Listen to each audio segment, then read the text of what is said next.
Good evening and welcome to Election Radar right here on NDTV. I'm Sanket Upadhyay. Our team is traveling consistently, constantly to get you all the latest poll updates from the state.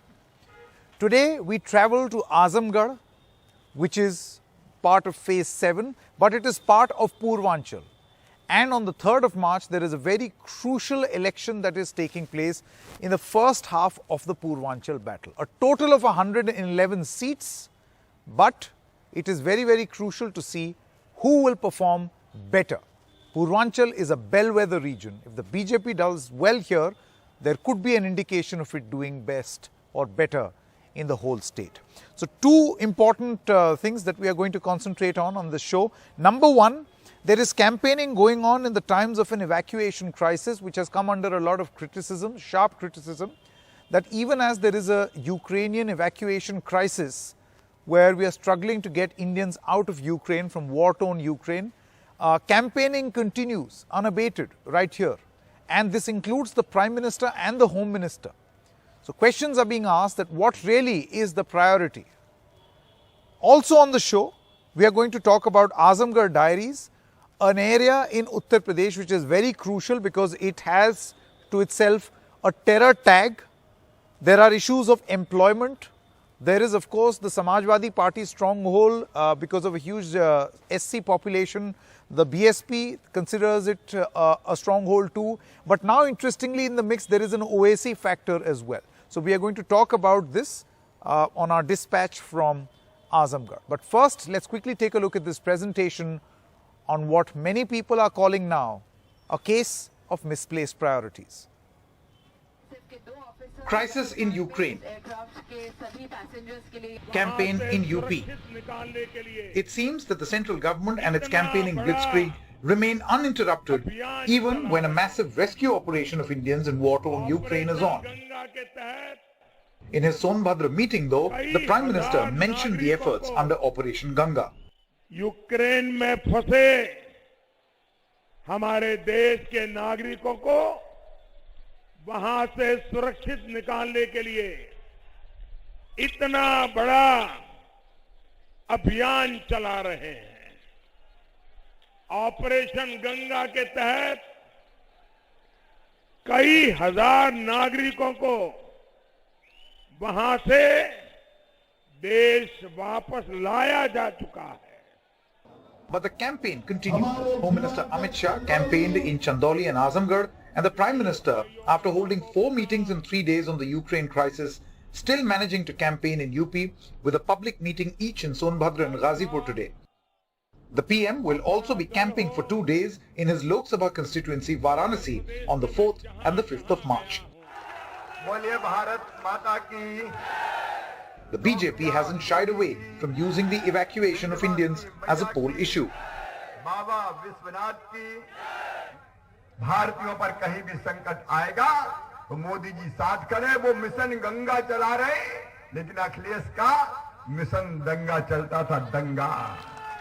Ukraine में जो हिंदुस्तानी हैं जिनको अब सरकार ला रही है, उसका चुनावी लाभ उठाने का प्रयास कर रही है बीजेपी। निश्चित रूप से इसलिए क्योंकि भारत सरकार को और पूरे दुनिया को आज से 15 दिन पहले ये मालूम हो चुका था कि यूक्रेन और रूस का युद्ध होने वाला है। उसके बाद उन्होंने इंतजार किया आखिरी क्षण तक कि जब ये चुनाव आ जाएगा आखिरी पूर्वांचल का, तो हम उस चीज को थोड़ा सा प्रोपगंडा करके दिखलाने का काम करेंगे।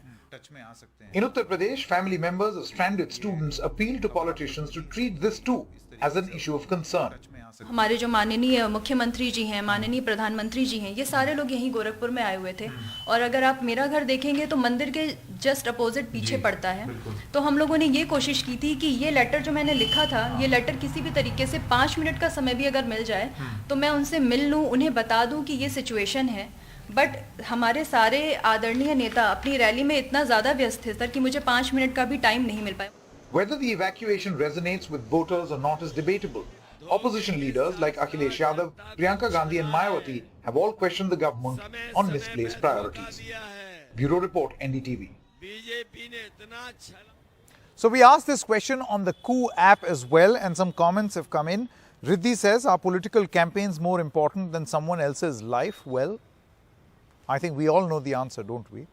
And Nivedita says, is the government being ignorant if the fact, how serious is this issue? So two comments that have come in on the coup app, which we have listed out right here.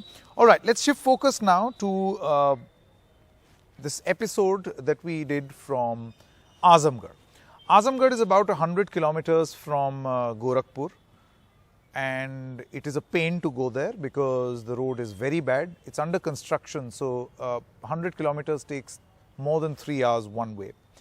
But what really is the politics of Azamgarh, let's try to understand. And this is very, very significant, what we are trying to mention over here. Number one, there is an Azamgarh factor in the Purvanchal elections. It is the original playground of the Muslim Yadav combined. Samajwadi Party's MY factor, original playground. Yadavs and Muslim voters combined cross 50% votes in the 10 assembly segments in Azamgarh. That is why the perfect playground for the Samajwadi Party. No wonder that they consider it as a fortress, a place from where they always win, or at least try to. Let's look at the breakup. So there are about 24% Muslims, 26% Yadavs, and also 20% members of the SC community, which is why last time in 2017, during the peak of the Modi wave, peak of the BJP wave, 5 seats went to the Samajwadi Party, 4 to the BSP, and only 1 to the Bharatiya Janata Party. So how are things different this time around? Well, you must know that Azamgarh also has strangely a terror tag and a baggage of stigma. If you recall that there were 5 residents sentenced to death in the 2008 Ahmedabad blast, and that discourse is a discourse for Netas. It took place in this election as well. Netas mentioned Azamgarh in the campaign rallies in UP elections. BJP accused Akhilesh of having terror links and indulging in minority appeasement. An accusation was after 5 2008 Ahmedabad blast convicts hailed from Azamgarh.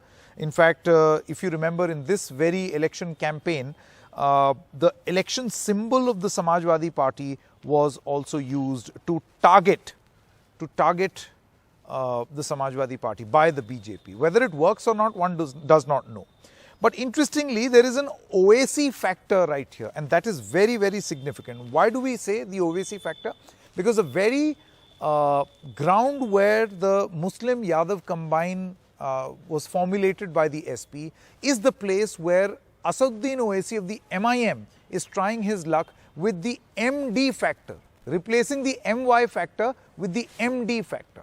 What is this? The Muslim Dalit factor. Just go back to the breakup of the population.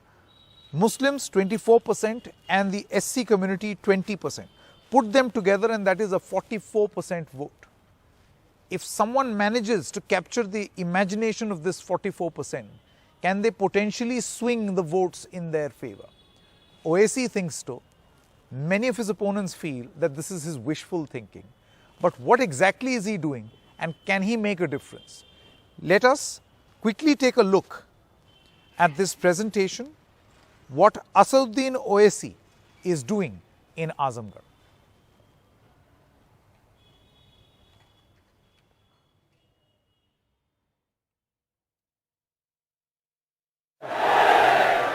जब अखिलेश से पूछा गया मुस्लिम vote के बारे में बोलो, तो क्या अखिलेश बोले? अखिलेश नहीं बोले। क्यों नहीं बोले? क्यों नहीं बोले? इसलिए नहीं बोले कि अखिलेश जानते कि आप खरीदी है उनके। क्या आप उनके खरीदी है? क्या आप गरीब बिछाएंगे? क्या आप गरीब बिछाएंगे? क्या आप अब्दुल जमाली को कामयाब करेंगे? क्या आप अखिलेश को हराएंगे? ये बात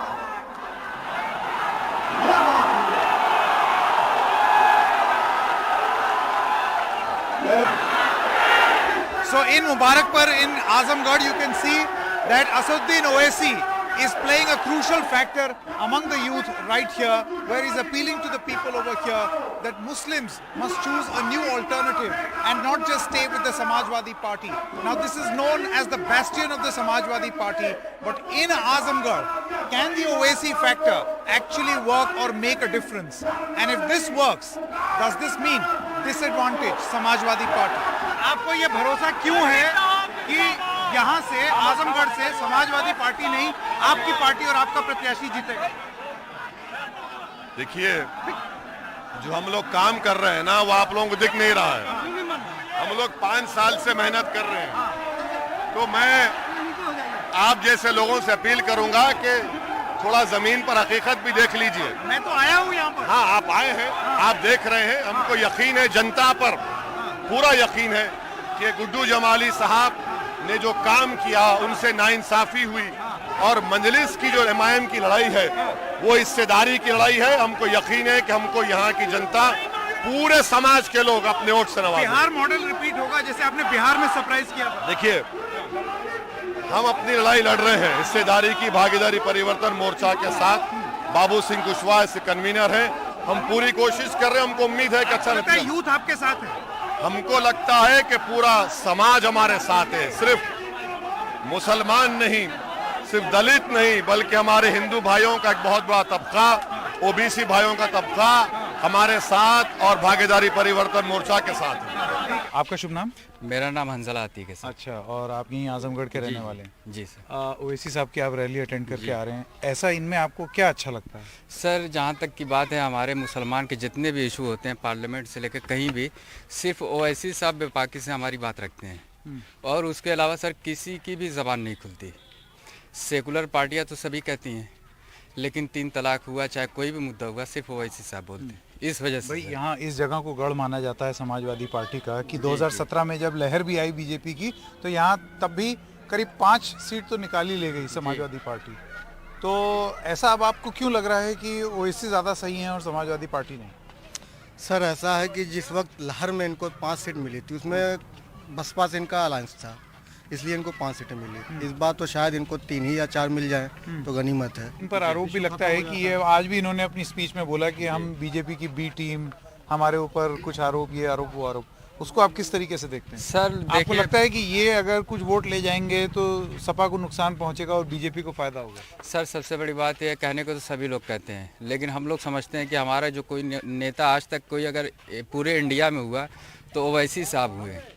So the assessment was that a lot of youngsters, we saw in that rally that a lot of youngsters were keen to listen to an Asaduddin Owaisi.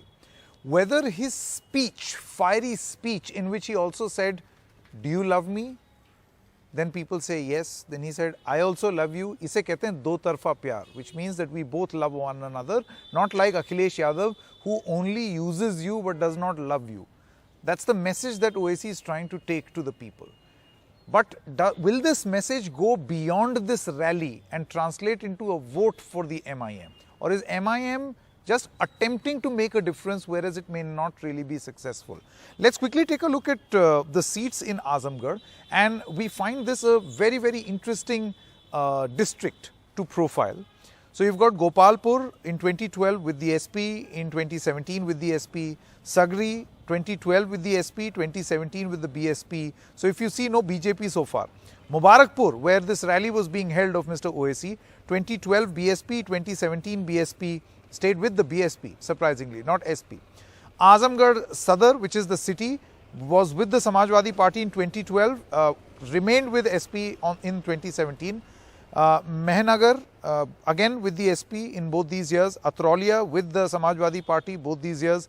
Nizamabad with the SP both these years. Phulpur was with the SP in 2012, went to the BJP surprisingly to 2017.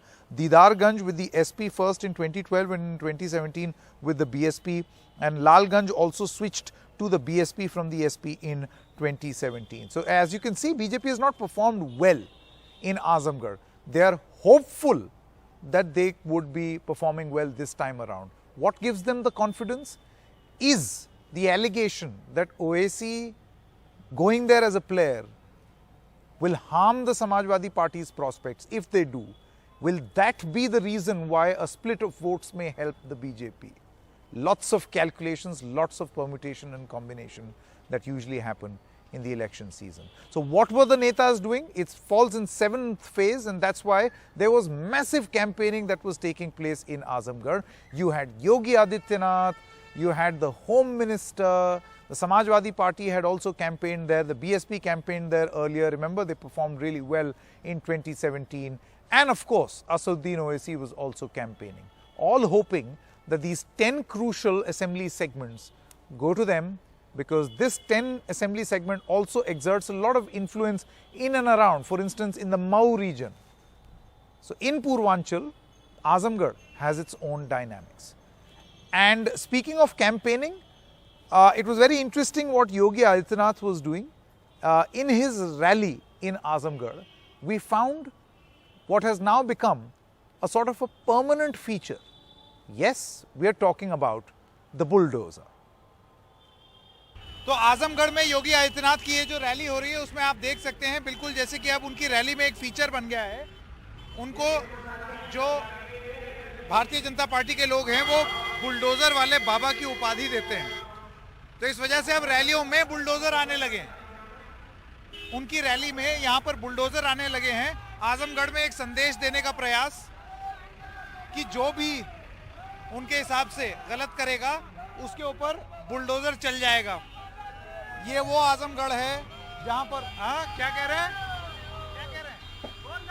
योगी बाबा जिंदाबाद जिंदाबाद। Mafia राज खत्म होगा, जो बचे हुए गुंडे हैं वो अपने बिलों में समा जाएंगे। बुलडोजर क्यों आया है? बुलडोजर विरोधियों का घर ढाने के लिए बुलडोजर आया है, जो आज के पहले माफिया जो बच गए हैं उनके स्वागत के लिए रिपेयर हो रहा है, और 10 मार्च को फिर चलेगा, गरजेगा, डबल दुगुनी स्पीड से चलेगा, सरकार बनेगी, दुगुनी स्पीड से बुलडोजर चलेगा, मुझे माफियाओं पे बुलडोजर गरजेगा। जय श्री राम। ठीक है, बहुत बहुत धन्यवाद। तो जैसे कि आप देख सकते हैं ये अब एक परमानेंट फीचर हो गया है योगी आदित्यनाथ की रैली में।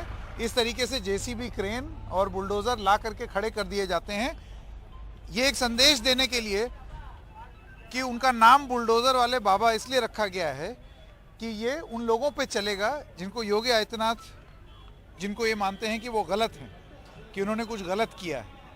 अब ये बुलडोजर राजनीतिक रूप से किसके ऊपर चलेगा ये देखते बनेगा। So what do the people of Azamgarh feel about the sort of politics that is being played out? We asked all these questions of them. We'll play out that chopal after a short break. Stay with us.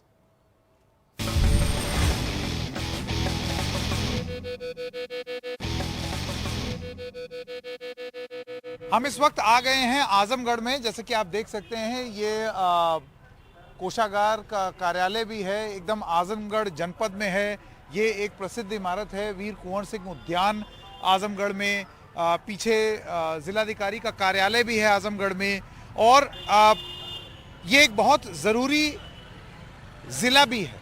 यहाँ पर 10 विधानसभा क्षेत्र हैं, 2 लोकसभा के constituencies हैं यहाँ पर, और Bharatiya Janata party ने अपने पीक पर यानी कि 2017 में भी यहाँ पर बहुत कस के पैर वो नहीं जमा पाए, 1 सीट ही ला पाए 10 में से।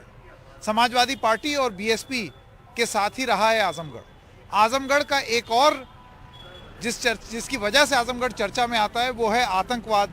इस बार भी चुनाव में आपने देखा होगा कि उसका जिक्र हुआ, अहमदाबाद ब्लास्ट में जब कन्विक्शंस हुए तो आजमगढ़ में आतंकवाद का जिक्र हुआ। तो आजमगढ़ के दिल में क्या है, आइए पता करने की कोशिश करते हैं। आपका बहुत बहुत धन्यवाद हमारे साथ जुड़ने के लिए। आपको क्या लगता है, यहाँ पर 10 क्षेत्र हैं, 10 विधानसभा क्षेत्र हैं, तो इस बार कैसा माहौल है? यहाँ तो माहौल कांग्रेस पार्टी का है। कांग्रेस चुनाव लड़ रही है। अब मुझे लग रहा है कि त्रिकोणी संघर्ष है। कांग्रेस भी उसमें लड़ाई में है जो है। जी, तो समाजवादी पार्टी की तरफ से भी हैं, इनका ये मानना है कि कांग्रेस भी संघर्ष में है। आपको क्या कहना है? दरअसल पिछली बार 2017 में जब बीजेपी की लहर थी पूरे प्रदेश में, तो भी आजमगढ़ में 1 सीट थी उनके पास। सर्वप्रथम मैं इलेक्ट्रॉनिक मीडिया के साथियों का धन्यवाद देना चाहता हूं। मैं सोशल मीडिया प्रभारी इंजीनियर अभिषेक यादव। भारतीय जनता पार्टी का सुपड़ा साफ होने जा रहा है, और सीधे सीधे जनता जो है, और ख़ास तौर पर आजमगढ़ जनता बेरोजगारी, महंगाई को मुद्दा मानते हुए समाजवादी पार्टी को वोट करने जा रही है। आजमगढ़ का जिक्र इस चुनाव में भी हुआ और आतंकवाद को लेकर के हुआ कि अहमदाबाद ब्लास्ट में भी जो 3 आरोपी थे या 3 लोग जिनको कन्विक्ट किया गया वो आजमगढ़ के थे। इससे पहले भी कई बार इस जगह का नाम आतंकवाद के साथ लिया जाता है। मैं कहना चाहता हूं केंद्र और प्रदेश सरकार के, खास तौर पर योगी आदित्यनाथ जी को बताना चाहता हूं कि आप जिस आजमगढ़ की जनता का बेइज्जती किए, आपने कहा कि आजमगढ़ दुपद्रियों का गढ़ है, आजमगढ़ आतंकवादियों का गढ़ है, और आज यही चंद कदम पर, आज जहां ये हो रहा डिबेट, इसके चंद कदम पर ही आज योगी आदित्यनाथ जी आ रहे हैं। किस मुंह से आ रहे हैं और क्या लेकर के आ रहे हैं? आपने सुना, उनका ये कहना है कि समाजवादी पार्टी है और कोई नहीं है यहाँ पर मुकाबले में। बसपा भी पिछली बार यहाँ पर ठीक ठाक मतों से जीती थी और इस बार यहाँ पर एक ओएसी फैक्टर भी है, उसके बारे में आपका क्या कहना है? मैं सिर्फ यही कहना चाह रहा हूँ कि जितने भी दल हैं मुद्दा विहीन है। कोई गर्मी निकाल रहा है, कोई चर्बी निकाल रहा है, लेकिन नौजवानों की, बेरोजगारों की, किसानों की कोई बात नहीं कर रहा है। रवि, मैं आपके पास आना चाहता हूँ। आप ये बताइए कि यहाँ पर जाहिर सी बात है बहुत सारे लोग अपने अपने दलों का पक्ष रख रहे हैं, लेकिन एज ए न्यूट्रल ऑब्जर्वर आपको क्या लगता है कि यहाँ पर इस बार पिछली बार के मुकाबले क्या चीज़ बदली है? देखिए, निश्चित तौर पर आजमगढ़ जो है एक समय में समाजवाद का गढ़ रहा है। 2012 में 10 में से 9 सीटें यहाँ समाजवादी पार्टी की निकली, लेकिन 17 में यह आंकड़ा 5 पे आ गया और 22 मतलब कम हुआ, बिल्कुल कम हुआ। और जो बसपा 2012 के चुनाव में 1 सीट पर रही, वह 17 में जो है 4 सीट पर रही। और इस बार 2022 के भी चुनाव में अगर यह कहा जा सकता है कि पार्टियों की अगर बात करें तो सभी जीत के दावे कर रहे हैं, लेकिन इस बार भी आंकड़ा, चाहे वो समाजवादी पार्टी हो चाहे बहुजन समाज पार्टी हो, इनका ग्राफ कहीं ना कहीं से गिरेगा। हो सकता है कि इन दोनों की लड़ाई में तीसरी यानी भारतीय जनता पार्टी का ग्राफ थोड़ा बहुत ऊपर बढ़े। ऐसा विश्लेषण आप क्यों करते हैं? मैं जान ले उनकी बात, जैसे उन्होंने अगर कोई विश्लेषण किया है। हाँ। देखिए, सबसे बड़ी चीज़ की जो वोटिंग करने वाले लोग हैं, तो पहले जो राजनीति होती थी वह अगड़ा और पिछड़ा पर होती थी, मुस्लिम और दलित पर होती थी। लेकिन वर्तमान समय में एक 5वां वर्ग भी है, लाभार्थी वर्ग। अब लाभार्थी वर्ग जो टूटेंगे वह समाजवादी पार्टी के होंगे या बहुजन समाज पार्टी? लाभार्थी मतलब वो लोग जिनको अन्न वो राशन मिला है। जैसे कई लोगों, हम लोग जाते हैं जब ग्राउंड पे, तो वहाँ सीधी सी बात कही जाती है कि हमें 2.5 लाख रुपए प्रधानमंत्री आवास का मिला। तो 2.5 लाख, जिसे 20,000 रुपये ना किसी गवर्नमेंट में दिया हो, उसमें अगर 2.5 लाख रुपये उसे मिलता है तो निश्चित तौर पे कहीं ना कहीं से वह वोट कटेंगे जो है, और वह जो कटेंगे वह सपा, बसपा और कांग्रेस के ही कटेंगे। आज हमने क्या दिया, कौन सी कंपनी लगी और कौन से लोग रोजगार पा रहे हैं? मैं नहीं बोलता हूँ कि योगी सरकार ने किया और मुलायम सिंह ने नहीं किया, किसी ने नहीं किया। अगर सब लोगों ने किया तो रोजगार के लिए लोग बाहर क्यों जाते हैं? ये सबसे बड़ा मुद्दा है। ये सबसे, किस राजनीतिक दल ने यहाँ पर रोजगार का साधन बनाया?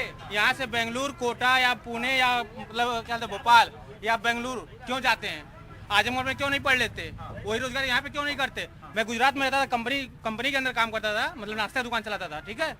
वहाँ पे कोई भी 8 पढ़ता हुआ लड़का पार्ट टाइम जॉब कर सकता है। 4 घंटे अगर काम किया ना तो भी कम से कम 8,000 रुपया हर महीने निकालेगा पगार, कम से कम में, ठीक है। अगर वो 8,000 रुपया अपना खुद का खर्च उठा रहा तो उसके माँ बाप जो कमाते हैं वहाँ पर उसका बचत हुआ कि नहीं हुआ? उन्होंने कहा कि आप नौकरी मांग क्यों रहे हैं, एक ऐसी स्थिति करें कि लोन लीजिए, अपना खुद इतने सक्षम बनिए। ये बताइए भैया, हर साल इंटर पास करके लगभग 22-23 लाख बच्चे पास होते हैं। बीए, बीएससी, एमए, एमएससी बच्चे पास करते हैं। बताइए कितनी वैकेंसियां निकाली गई? बताइए वो बच्चे कहाँ जाएंगे? सरकार में रोजगार कितना है बताइए? बीएड वाले बच्चे घूम रहे हैं, बीएड बीटीसी करके लोग। लीकेज सरकार है, लीकेज, हर पेपर लीक हो रहा है और नौजवान पूरी तरह से लीकेज सरकार है, पूरी तरह से। फिर बात घूम के वहीं आ जाती है, रोजगार कहाँ है, बेरोजगार कहाँ जाए, शिक्षा व्यवस्था सुधरे क्यों नहीं, यहाँ पर नौकरियां क्यों नहीं हैं, इंडस्ट्री क्यों नहीं लगी। इन मुद्दों पर चुनाव लड़ा जा रहा है, लेकिन ये मत भूलिए कि ये भी एक ऐसा क्षेत्र है जहां पर जातीय आधार पर राजनीति और धर्म के आधार पर राजनीति होती रही है। तो क्या इस बार आजमगढ़ का दिल बदल चुका है और क्या धर्म की राजनीति जो कुछ पॉलिटिकल पार्टीज ने करने की कोशिश की है इतिहास में, क्या अब वो इस बार सफल नहीं होगी? 10 मार्च को इसका नतीजा हम सबके सामने आएगा।